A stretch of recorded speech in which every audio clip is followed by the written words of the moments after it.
Bel Air, Los Angeles.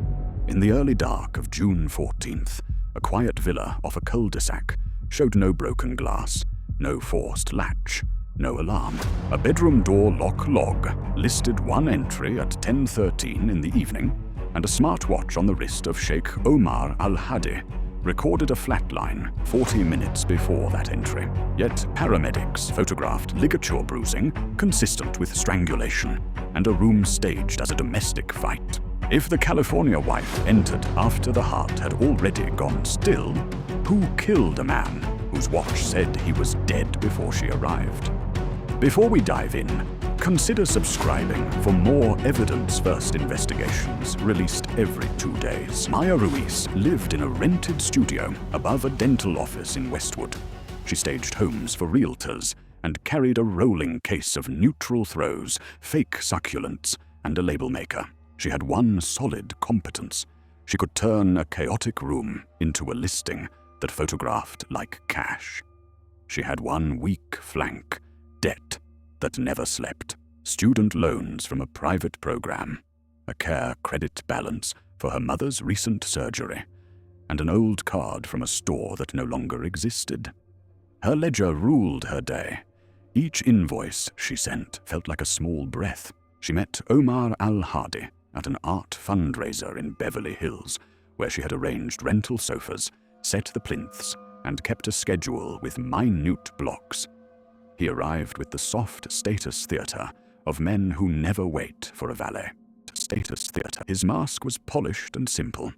He was described as a Dubai philanthropist and angel investor who loved American modernism and clean lines.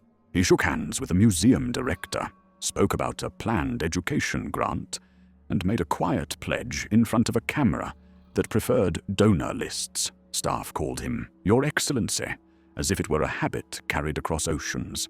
The first ask came small. He wanted his new West Side villa arranged in under 1 week for a private dinner with 2 venture people and a city council aide. He paid a rush fee on the spot with a card etched in metal and followed with a wire receipt that hit her account the same day. She saw the zeros, took a picture for her records, and thought for the first time in months about what it would feel like to sleep without calculating interest while brushing her teeth. He returned for more. He watched her plan, approve, and deliver under pressure. He said he admired competence, and the staff around him worked to confirm that view. When he moved a meeting to Dubai for a ministry call, a woman from his family office sent a calendar invite that placed the call at noon Los Angeles time with a bridge number and PIN. When he asked for an art transport to Palm Desert, a driver arrived with tie-downs and a bill of lading that listed each piece with dimensions and replacement values. The machinery around him was well practiced in being seen as harmless and generous. The dinner came and went. A week became a month. He invited Maya to a gallery opening in Venice, where a photographer captured the 2 of them near a light installation that blinked with programmed pulses. Rumor did the rest. The donor who spoke about schools and clean water now stood with a Los Angeles woman who knew how to make spaces look beautiful. He wore his mask well. He referenced a charitable foundation. He told a council aide about a downtown youth program. He mentioned a plan to open a small incubator to help immigrant founders navigate permits. The mask told a simple story. Patron, husband, builder. Pressure crept in under the surface. Maya's landlord raised the rent with a polite letter and a thin apology for market forces. A supplier cut her net terms after a late payment. Her mother's therapist urged a course extension that insurance would not cover. The numbers in her notebook did not add. Al-Hadi offered an answer that would bundle money, status, and safety. He asked her to move into the Bel Air villa under a simple prenup with a separate property clause that, on first read, felt protective. He spoke about a joint account for household operations, a health plan she could join, and a path to open a small staging showroom where she would be the principal. Behind the mask, a quieter machine moved. His family office used Delaware entities with names that looked like blocks in a quiet subdivision. Elm Ridge Capital, Northern Blue Investments, Shoreline 12. There were operating agreements with signature blocks already filled by attorneys in Wilmington. There were NDAS, written in kind language that still allowed injunctive relief in any court. There was a driver roster, a security rewrite of door codes, and an invoice chain that went through a Centurion Tower suite with frosted glass. Maya told herself this was a door out of a life spent chasing late fees. Her competence had built this chance. Her weakness made it feel urgent. In a quiet county office in Norwalk, a clerk printed a marriage license with both names aligned and a stamp that recorded time and date in dull ink. The prenup went to a notary in Century City who smiled without any judgment and pressed a seal into a thick page.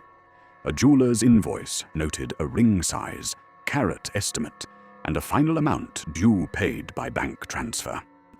And a travel profile at a major airline added her known traveler number to his passenger name record for an autumn trip to Dubai International.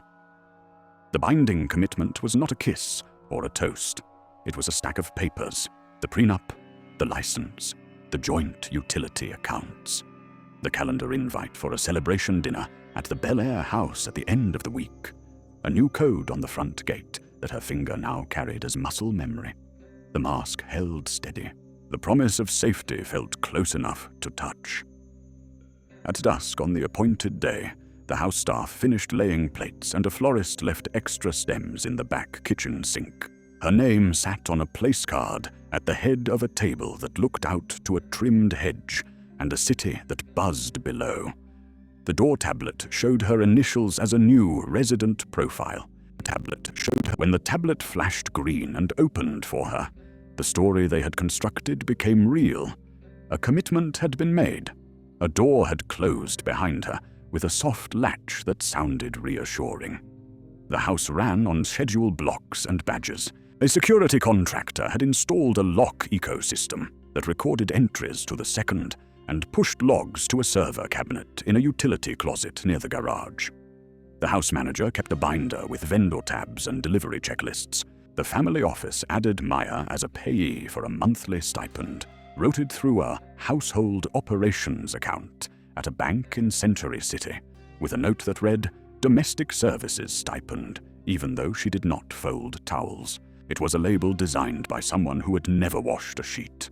The simple system of her old life was replaced by a more complex network of calendars, passes, and protocols. A digital calendar showed recurring events, a mosque visit that he often moved, a private trainer session that never did, a bi-weekly call to Dubai's Marina office, and one recurring line item labeled Foundation Board Prep with legal counsel. She received an invite titled Prenup Addendum Review with a link to a virtual room. The document added a confidentiality clause with liquidated damages expressed in a number that, if breached, would hand her a ruin she could not outwork in 5 lifetimes. Quiet red flags surfaced like the first flecks of ash before a brush fire. A driver idled outside a West Hollywood staging job and refused to leave, saying she needed a minder's presence due to a regional advisory that no one could explain.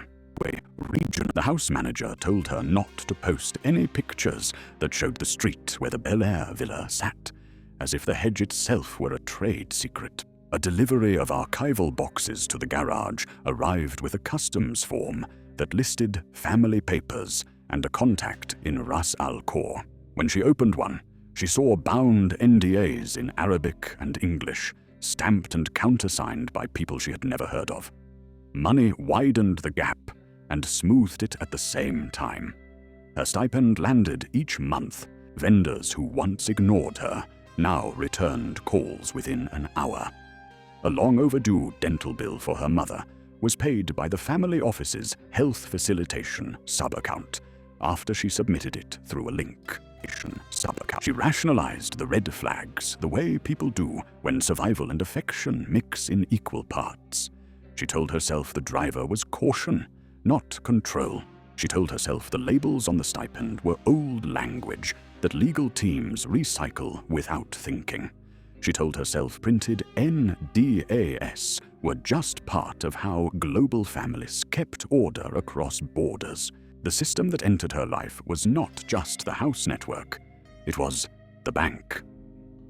On the day her stipend first posted, she received an automated text prompt to confirm the transfer. On the second month, a compliance analyst at the bank sent a courteous email asking her to update a W-9 and an address. On the third month, a Know Your Client refresh request asked her to certify that she was not a politically exposed person. That each step felt routine. Each step added a line in a file with her name on it. The firmest red flag came as a whisper in a document. The prenup addendum included a clause about internal dispute resolution, which required that disagreements be mediated by a private panel selected by his counsel under rules filed in a jurisdiction far from where she slept. The clause allowed a temporary restraining order to protect confidential business interests in any court deemed convenient. It meant a gag could appear before a truth had time to stand up. Still, the mask remained bright in the daytime. He was generous in public. He sent checks to a school program that listed his name on a donor wall. He took pictures with a youth robotics team. He corrected a waiter's error with a wave and a smile. He did not need to raise his voice. And a smile. His power did that part of the work on its own. Commitment escalated because social gravity pushed it forward. A small ceremony was set for close friends in a gallery space that smelled of fresh paint. A caterer sent an invoice that he paid without looking. A travel agent blocked seats to Dubai for a late summer visit with the Emirati branch of the family, and the airline PNR tied their names together. A senior staffer added her as an authorized household representative to a storage facility in Culver City, so she could pull catalogued pieces for staging projects. The badge they printed had her face next to the family office name. One quiet night, she sat at the kitchen island and scanned the access tabs on the door tablet. She saw her own initials alongside his, the house manager's, and a rotating crew of vendors. The house manager. A line item showed temporary access added for a visitor with a name she did not recognize, valid for 2 hours that afternoon. She asked the house manager who it was. The answer arrived in the form of a work order for the camera system and a note about firmware. Vendors came and went. She did not meet them. She did not ask more. The non-reversible step came as a digital signature. She signed the prenup addendum in a virtual room after a polite attorney explained that this was standard for international families with profile. She set an out-of-office message on her staging email and wrote a check to release the last piece of her own storage unit. She moved 2 suitcases into the Bel Air villa and hung an apron on a hook in a pantry bigger than her old kitchen. An apron on a hook. She told her landlord she would not renew. The old studio went to another tenant with a dog that barked like a whistle. That same week, a calendar invite placed a private dinner for the end of the week. It listed 8 seats. It placed her at the head across from him. It called for household only after dessert. It did not say what would be discussed. The red flags had been folded into a table setting. The machine was now running. She closed her laptop, placed her phone on a wireless charger, and watched the Bel Air night blink in slow, careful pulses from the security camera tile. She told herself that nothing could go wrong in a house that recorded everything. The dinner never reached dessert. LAFD paramedics entered at 2:08 in the morning on a call coded as unresponsive male. On a call, they found a bedroom with a toppled side chair, a braid of curtain cord on the floor, and a body with faint ligature impressions and no pulse. The first paramedic checked the smartwatch on his wrist because the room clock had stopped. The watch showed a heart rhythm that had flattened around 9:30 in the evening. The door lock audit for the bedroom pulled later by a detective, showed one entry at 10:13 in the evening with Maya's new resident credential. The house alarm registered no other interior motion before that, and no sensor indicated a forced entry from outside. The scene tried to tell one story. The devices tried to tell another. If she had entered after the watch said the heart was already still, then the staged signs of a struggle around the bed felt like theater. A CCTV frame with a time code captured the Sheikh's driver, leaving through the side gate at 9:20 with an empty passenger seat. A vehicle GPS ping placed the household SUV on Sunset, headed east 10 minutes later. The house manager's phone registered on the Wi-Fi mesh until 9:40 and then blinked out. The binders in the pantry remained lined and neat. The family office moved quickly to hold the mask in place. A woman in a navy suit arrived before dawn and spoke in calm, clipped sentences to the house manager and to security. A PR draft began to circulate that used the phrase medical emergency. A lawyer filed an emergency application in Superior Court requesting a temporary restraining order to protect confidential business records and family privacy, with a paragraph that made clear that any disclosure by household members could cause irreparable harm. An email from a staffer to Maya summarized the order with a highlighted line: "No statements to media or third parties." The LAPD Robbery Homicide Division opened a case and obtained a warrant for the server closet and the bedroom. A detective lifted the watch and logged it into evidence. Another detective retrieved the door lock logs and the cloud archive from the camera system, minus a gap of 20 minutes when the vendor updated firmware in the late afternoon. The bank alert timeline added more confusion. Around 1 in the morning, a transfer request to move a 7-figure sum from a family office account to a Dubai bank had been initiated from the Sheikh's phone, but failed for want of a step-up code. The phone's face unlock would not have worked at that time if he were in cardiac arrest at 9:30. A bank compliance note flagged the attempt and placed a call to the family office duty number. The call was answered by a staffer, not by him. The opposing counsel tried to reframe the watch log as unreliable. They cited blogs and a manufacturer disclaimer about fitness data. The detectives compared it to the paramedic timeline, to the door log, and to a neighbor's security camera that showed no one except the driver leaving at 9:20. A single thread emerged. The tech systems disagreed with the room's staged narrative. The contradiction stood like a marker placed in the center of a polished floor where no one wanted to look down. Maya's position worsened by the hour. She had been the last badge through the bedroom door before the call for help. She had her fingerprints everywhere in a house she now lived in. She had moved in her clothes and stood at the head of a table hours earlier. The fixers around the family pushed a story into private channels that labeled her a gold digger and an unstable woman who snapped under pressure. It fit the convenient script. It would have worked in any room where people preferred a simple answer. It held until the watch and the door tablet objected. Leverage came fast. A family office attorney sent her a notice of default under an internal confidentiality clause. It accused her of speaking improperly to a vendor when she asked the camera company about the firmware gap. It threatened injunctive relief and liquidated damages. The driver told police that he wanted counsel before he would turn over his phone. The house manager hired a criminal attorney and stopped answering calls. Quiet men in grey suits appeared near the gate and tried to look like landscapers. Jurisdiction friction added heat. The consulate requested access to liaise with police as next of kin.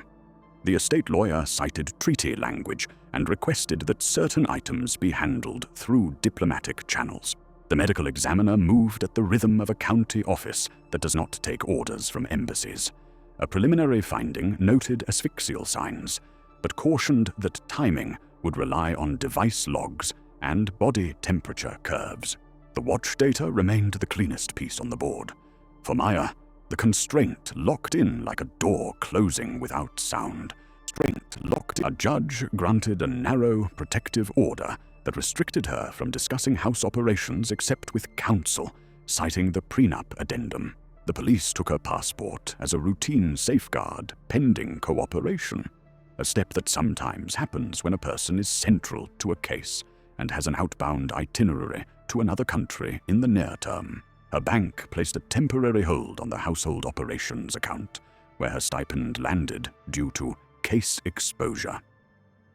Her phone went to the evidence room in a paper bag with a property tag and a chain of custody form with carbon copies. She sat in a borrowed sweatshirt in a small interview room at Parker Center and stared at a cinder block wall the color of old paper. She understood the math. The machines in the house had witnessed more than the people.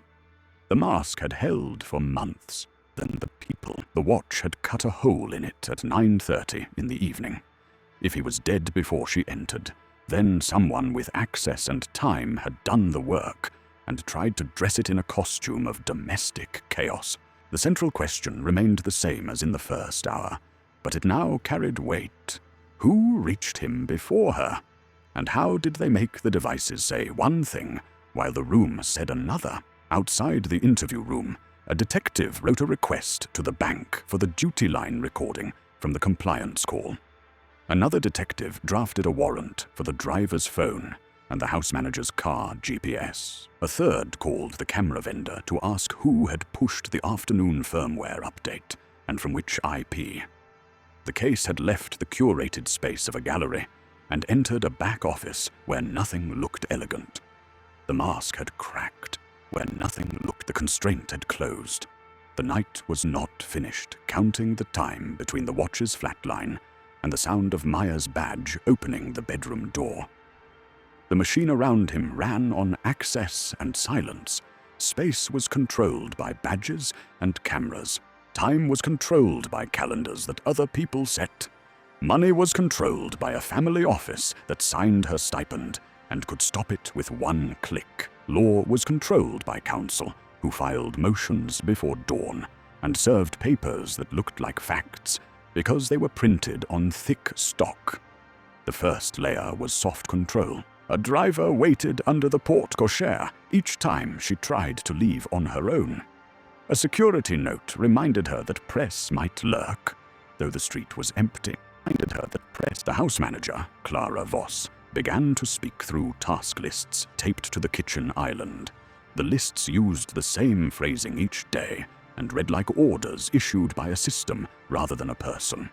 The next layer was law. A private mediation clause inside the prenup addendum forced disputes behind a door that regular people could not open. A temporary protective order, granted on short notice, warned her of penalties if she disclosed internal operations to anyone but counsel. A letter from counsel to her lawyer hinted at breach exposure tied to a liquidated damages number that would sink any normal life. It took aim at her weak flank and pressed down. The third layer was data. Pressed down. Devices she used each day were now evidence. Her phone sat in a property bag in the basement of Parker Center. Her laptop was cloned by a forensic unit. Even her airline profile, which had been linked to his PNR for a later trip, was now a footnote in a case file. Because she had been added as an authorized household representative, her name showed on work orders and storage badges. The paper made her look like a node in a network she did not run. Jurisdiction friction added noise. The consulate sent a liaison who asked for priority in certain steps. The district attorney's office pushed back with careful emails about process. The family office attorneys tried to route requests through a private channel. Detectives kept to a pace that would hold up in court. The camera vendor answered some questions and stalled on others. A firmware audit had been pushed from a support account that used a generic name. The gap in the archive remained a hole large enough for a person to walk through. Maya chose the only lever she still held. She turned from subject to operator. In a quiet conference room with a public defender she did not know well, she began to map the network that had touched the house in the 24 hours around the death. She wrote the names as she knew them. She wrote functions and habits. She wrote times and small details that machines sometimes miss. She listed vendors, badge holders, and the driver's patterns on days when he was asked to disappear for an hour. She started to assemble witness objects that had not yet been pulled by police. At the Culver City storage facility, her badge had been added as a household representative a week before. Badge had been added. She remembered the locker number, the way the keypad beeped, and the camera perched above the loading bay. She remembered a checkout the house manager made 2 days before the dinner. A bundle of heavy, soft goods signed out to Clara's name with a printed slip. The storage desk printed visitor stickers with serials that rolled forward in a simple sequence. She recalled the order on the day she saw Clara in line. Small things keep time if you let them. She also recalled a pattern in the driver's errands. Yusuf Darcy often used the same eastbound route to a private lot downtown when he left after dark. The route crossed a toll-equipped stretch where an automated plate reader sometimes pinged and sent a receipt to the family office for reimbursement. She had seen a stack of those emails once when the house manager printed them by mistake. The subject lines had plate numbers and timestamps in them. The emails were a breadcrumb trail most people ignore. She shared these notes with the lead detective during a formal proffer session. The detective did not promise outcomes. He asked for specifics. She gave him a list of 3. The support account and IP that pushed the camera firmware update, the storage facility badge and loading bay camera from the day Clara checked out the soft goods, and the toll reader receipts for the drivers. Late-night runs that matched the night of the death. Drivers. Each one was a witness object that could testify with a time and a place. Pressure still came from the other side. A new letter arrived from Family Office Counsel that accused her of spoliation risk for having discussed the camera gap with a vendor tech. The stipend was paused, pending resolution. Her joint utility access was revoked by a system change that removed her as a resident on the door tablet. The machine tried to erase the ways she existed in it, even as it used old labels to hold her in place. Detectives pushed for the bank compliance recording from the failed wire at 1 a.m. Bank policy took time, but compliance teams move when a case smells of harm and theft. The call, if recovered, would place a voice on a line that should have been his. If that voice belonged to a staffer, the mask would tear at the seam. The camera vendor, pushed by a subpoena, began to dig into who had used the support account that afternoon. The storage facility printed a log of every badge swipe by the family office in the month. A clerk boxed up the loading bay camera cards and labeled them with dates in black marker. Maya signed a cooperation agreement that formalized her role as a witness. It placed her inside a plan with the Robbery Homicide Division and a deputy district attorney from the Major Crimes Unit. She would not freelance. She would not guess. She would pass devices and notes through counsel and keep to the plan. She recorded, with consent and on counsel's phone, a short message from a family office staffer who called to remind her of her duties. It was the first recording in a file that would grow. She walked out of the building with a copy of the agreement and a contact card with a case number. A date was set for the first checkpoint in a controlled approach. The pivot was simple and heavy. She was no longer a person waiting for the machine to decide. She had joined a smaller machine that worked slower, but aimed to land once and hold. That night, she slept in a borrowed room in a friend's duplex in Mar Vista, with the blinds drawn. The phone on the nightstand was a loner. The case file lived in her head. The clock was now theirs, not hers. The plan was built around 3 artifacts that placed hands on a mechanism and feet on a path. Each had a timestamp, and feet on each could be tied to a person. The first artifact was the bank compliance call that followed the failed wire in the small hours. Banks keep recordings for training and for risk. When a large transfer fails due to a step-up requirement, a call often goes out to a registered number to validate the attempt. The audio landed in the case file. A voice answered that was not the Sheikh's voice. The caller ID matched the duty line held by the family office. The content of the call was simple. A staffer tried to confirm that a transfer was expected. The staffer stumbled when asked to route to the account holder.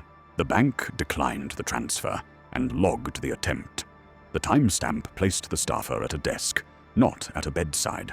The second artifact was the camera vendor's support log.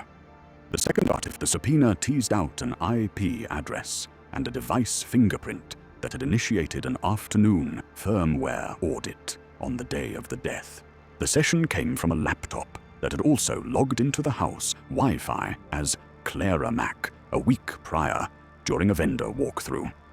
The audit lasted for just under half an hour. During that span, the camera archive gap opened and then closed again. The vendor's engineer admitted, in careful words through counsel, that the tool could be misused to roll an archive. The log placed a hand on the hole in the story. The third artifact was the storage facility log and loading bay camera at Culver City. 2 days before the dinner, Clara's household badge had pulled a bundle described as soft goods from a locker assigned to the family office. The loading bay camera captured her wheeling a taped carton into a black SUV registered to the house. The carton label read, "Window Dressings." The box's size matched the bundle of curtain cords that would later sit coiled on the bedroom floor. The visitor sticker on her coat showed a serial number that matched the sequence for that hour. The picture placed a box and a person on a path to a room. Together, the artifacts drew a line. A person with admin access had rolled the camera archive on the afternoon of the death. That person had checked out a box of cords days earlier. After the death, a staffer on the duty line had tried to push money out while the account holder lay still. These were not ideas. These were logs. The driver's data added weight. Vehicle GPS pings placed Yusuf Darcy in the driveway just after 9. Placed Yusuf toll plate receipts placed the SUV on an eastbound stretch within minutes. A private lot downtown logged a brief entry and exit. A camera over the lot entrance captured him meeting a man from the PR firm who had been dispatched to assist with calls. The man carried a messenger bag that he did not have when he arrived. The meet was short. The bag changed hands. The PR firm's calendar later showed a late-night client care session that mapped to the same hour. The turnstile counter in the firm's lobby logged one after-hours entry that night, with a badge assigned to that man. The deputies and detectives laid these pieces on a whiteboard and built a controlled approach. There would be no dramatic raid. The first step would be a call from the bank to schedule a routine client review tied to the failed wire.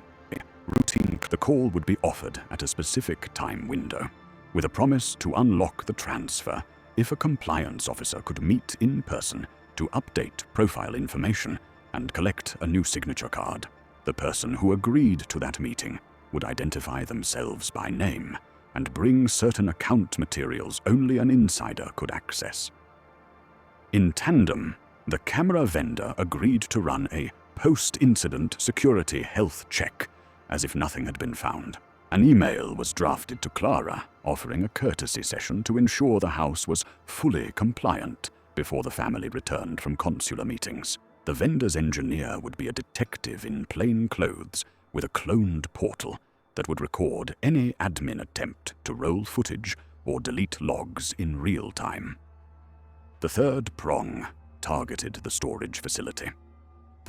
A notice was sent to the family office that an inventory reconciliation was required due to a misshelved carton from that same locker. A window was offered to pick up the carton and sign a new receipt. The loading bay camera would be live.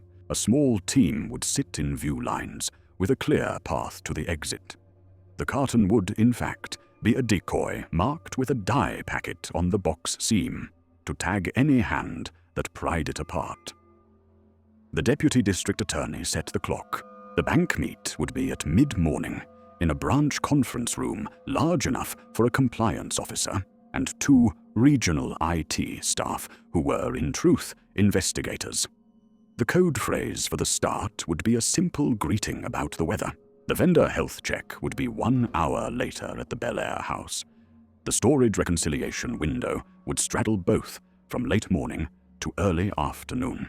Straddle both. If the same 2 people tried to be in 2 places, the plan would already have taught something.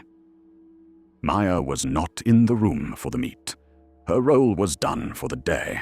She sat in the DA's waiting area and watched a second hand crawl across a lobby clock. She had handed over what she could. She had chosen a side and stayed inside the guardrails. At the branch, a woman who introduced herself as Clara arrived on the dot, signed a visitor log, and handed over an envelope marked with the family office letterhead. Inside were signature cards and a current list of authorized contacts. The list included her own name, a duty number, and an instruction to facilitate urgent wires. When the compliance officer asked for a verification pass, Clara produced a laminated sheet with step-up responses. The laminated sheet matched a format the bank did not issue.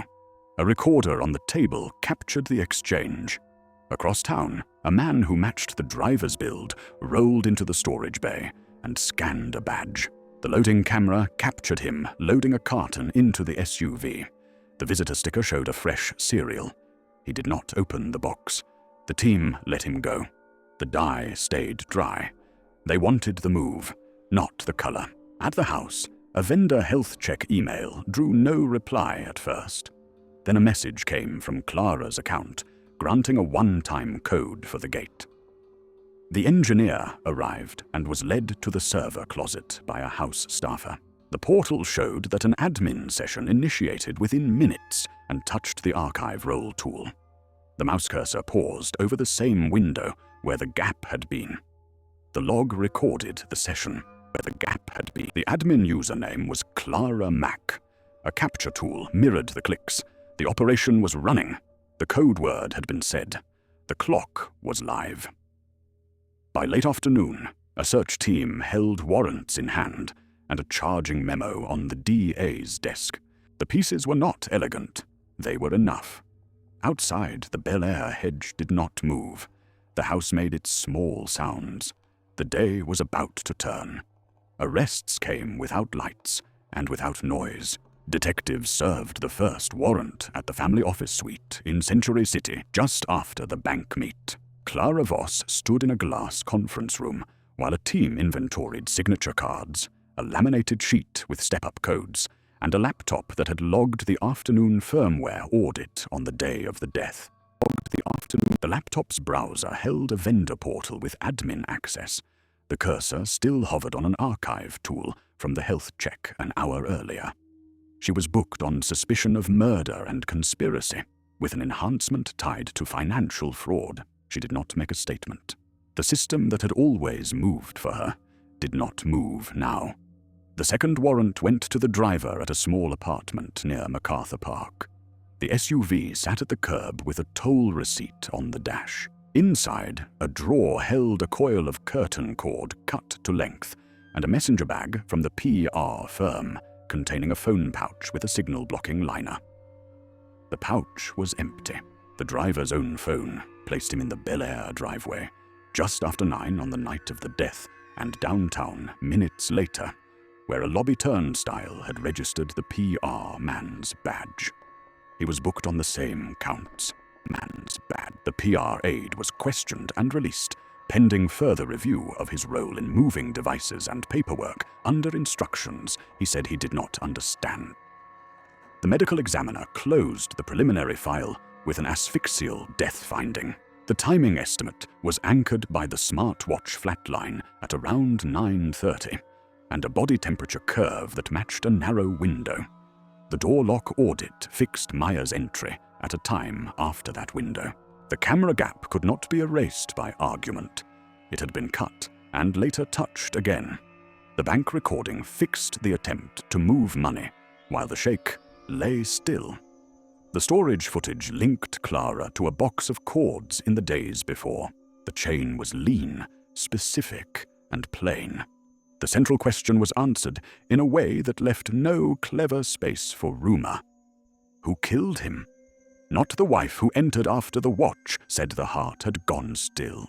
Wife who entered after. It was the house manager, with access to the room and to the tools, in concert with the driver who moved when told, and carried what he was given. How was it done? With a soft ligature prepared in advance, in a window before dinner, in a room that would later be staged as a domestic struggle. By what mechanism did they try to shift blame? By rolling a camera archive during a vendor session, by using door logs to place the wife as the last badge, and by attempting a midnight wire that would have looked like a panicked transfer had the bank not insisted on a step-up code. Jurisdiction friction eased when charges were filed in a county court. The consulate received regular briefings. The estate attorney handled repatriation in a manner that respected custom and law. The DA held a brief podium moment to set out the facts that could be said. The rest moved inside courtrooms and conference rooms where time flows like molasses. Maya's name left the suspect list. The protective order was narrowed. Her passport was returned. The stipend remained paused, but that no longer mattered. A victim's advocate walked her through a restitution claim for costs she had carried alone. A civil lawyer drafted a motion to void parts of the prenup addendum that had been used as a lever against her speech. The court, weeks later, struck the liquidated damages clause as unconscionable in light of the facts on record. A small sentence on a paper gave her back the right to speak in her own defense. The bank flagged the family office as high risk and filed a report that would live in systems far from Bel Air. The camera vendor changed its support process to require two-party verification for any archive roll and began to send a parallel alert to a registered independent contact when a gap opened. The storage facility stopped issuing laminated visitor stickers with simple serials and added name printing to each. Small fixes did not bring anyone back. They made the next attempt harder. Clara's counsel tried to argue that watch data was fitness fluff. The DA answered with body temperature curves, door logs, camera sessions, and a bank recording. The jury would hear the plain story told by devices that do not feel or fear. The driver's counsel tried to draw the lines of a servant under orders. The law looks at acts, not myths. The PR aide's role remained a loose end. He had carried a bag. He had opened a door. He said he did not know. The bag. The case file wrote his name in pencil and left it there. Months later, the Bel Air villa sat with a new owner who did not know the sequence of that night and did not want to. The door tablet had been replaced. The hedge grew. The cul-de-sac returned to its old quiet. In a county warehouse, a smartwatch lay inside a clear bag with a property tag. It would be released at the end of the case. For now, it slept without light. Maya left the borrowed room and rented a small place in Palms with a view of an alley and a palm that rattled on windy days. She kept a binder of her own now, not of staging fabrics, but of dates and statements. She took no more work that tied her identity to a private gate. She met with a counselor from a clinic that billed on a sliding scale. She walked most places and paid for rides with cash when she could. Caution had replaced glamour. It fit. Caution. The legacy of the case sat in memos. Banks ran new drills on step-up fraud linked to sudden deaths. Camera vendors taught support teams to treat firmware sessions as evidence scenes when clients die in unusual ways. Detectives began to ask for door tablet audits at the outset, not as an afterthought. A quiet training deck at the DA's office used a still from the storage loading bay camera as a slide titled "Objects That Testify." A green light in Bel Air glowed on and off as the night cycled. The house no longer knew the names of its residents. The long story ended where it started, with a room that thought it could hold its secrets. The devices did not let it.